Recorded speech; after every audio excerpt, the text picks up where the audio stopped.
Lapu-Lapu City Jail male dormitory mitataw nga wa nila hatagi og special treatment. Ang 13 ka mga langyaw'ng akusado nga gilambigit sa giingong Pogo Hub sa Barangay Agus, Lapu-Lapu City. Kinibisan pa man kung miabot na sa 10 kaadlaw ang ilang pagpabilin sa quarantine facility sa Lapu-Lapu City Jail male dormitory. Nga 5 kaadlaw raman unta ang pagpaubos sa quarantine sa mga bag-ong sulod nga mga PDL aron masigurong wa sila gihambing nga sakit. Gipasabot ni JO2 Dennis Balabat, paralegal officer sa Lapu-Lapu City Jail male dormitory, nga sa pagkakaroon gipaabot pa sa ilang warden ang recommendation sa mga jailers ug intel officers.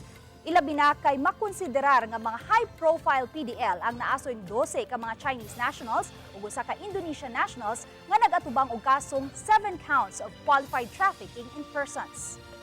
As long as makonsider na nato ang safety ug okay na ang ato ang pagabutangan o pagabutangan sa tagstadisa nila dito sa Karasilda, ato na lang silang i-transfer gyud mismay. In fact, dili na sila magdugay diha kay ang quarantine every mag-ilis mo na siya and then mag-disinfect niya, magbalik na sa sulod sa bagong mga entrada. So dili na sila magdugay diha mismay.